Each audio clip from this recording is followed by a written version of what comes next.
ডিনারে আজকে আমার হাজব্যান্ডের আবদার পালং পনির আর রুমালি রুটি খাবে। তো একাটি পালং শাক এনেছে, এই পালং শাক আর এই দুটো পনির এনেছে। পালং পনির করব, পালং শাকটাকে এখন ওই বাছবো, বেছে সেদ্ধ করব। চলো দেখাই রেসিপিটা। পালং শাকগুলোকে আমি ধুয়ে নিয়েছি ভালো করে, গ্যাসটা জ্বালিয়ে দিয়েছি। পালং শাকটাকে আমি একটুখানি সেদ্ধ করতে দেবো।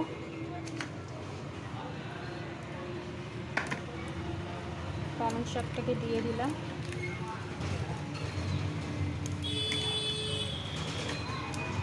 এতে 1 চামচ মতন নুন দিয়ে দিলাম।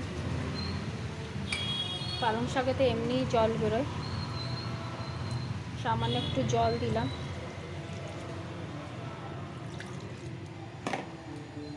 এটাকে ঢাকা দিয়ে দেব।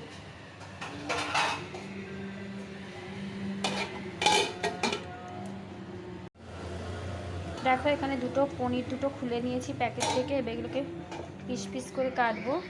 তার আগে পালং শাকটা একটুখানি নেড়ে দেবো।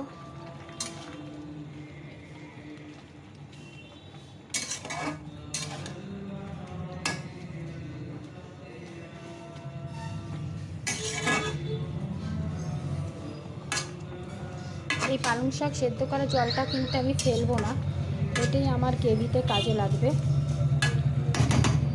আর একটু পালং শাকটা হলেই আমার হয়ে যাবে। এবার এটাকে আমি পিস পিস করে কেটে নেব। দেখো বাটারটা দিয়েছিলাম, বাটারটা গলে গেছে।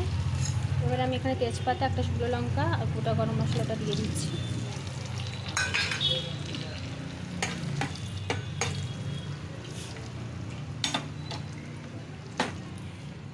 এবারে আমি রসুনগুলো দিয়ে দেবো, কুচিয়ে রেখেছি।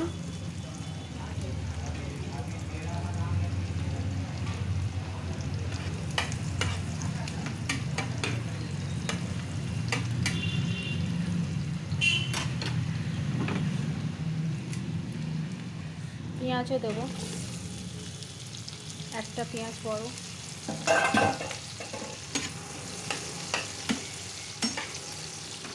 পেঁয়াজটা একটু বড় বড়ই করে কেটেছি আমি। চলো পালং শাকটাকে পেস্ট করে নিই। পনিরগুলো দেখো ভেজে নিয়েছি, টক দই নিয়ে নিয়েছি, একটু বাটার নিয়েছি, রসুন, কাশ্মীরি লঙ্কা, গোটা গরম মশলা ফোড়ন দেবো। চলো পেস্ট করে নিই।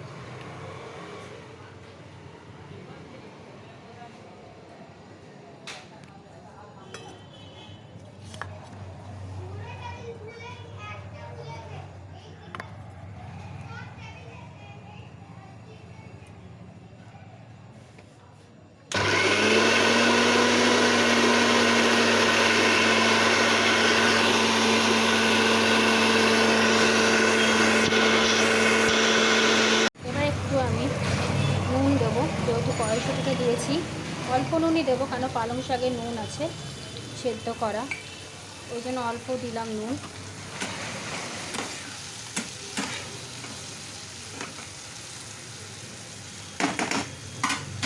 এবার একটু কাশ্মীরি লঙ্কা দেবো 1 চামচ।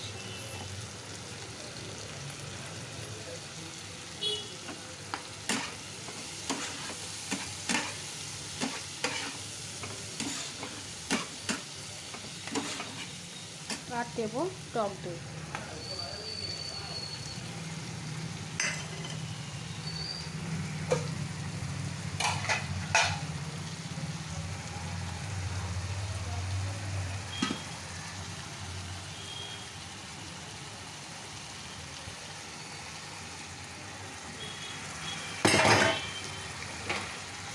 ভালো করে এটাকে মিশিয়ে নেব।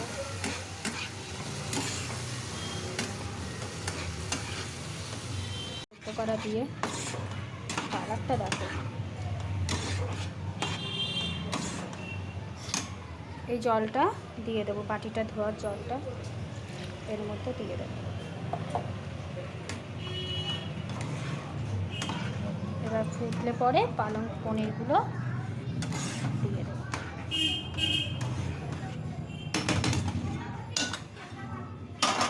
ঢাকা দিয়ে দিই। দেখো আমার এবার পালং পনিরটা পুরো হয়ে গেছে, রেডি।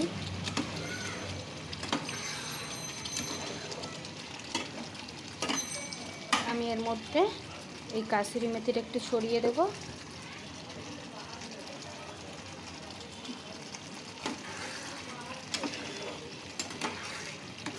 অল্প একটু দেবে কাসুরি মেথিটা।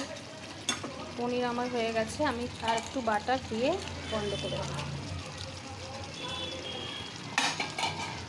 গ্যাসটা অফ করে দিলাম।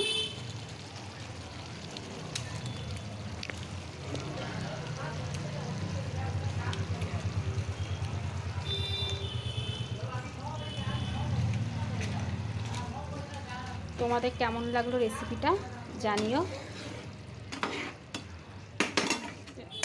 টাটা। আমি ঢাকাটা দিয়ে দিলাম। পালং paneer recipe done. Tata by.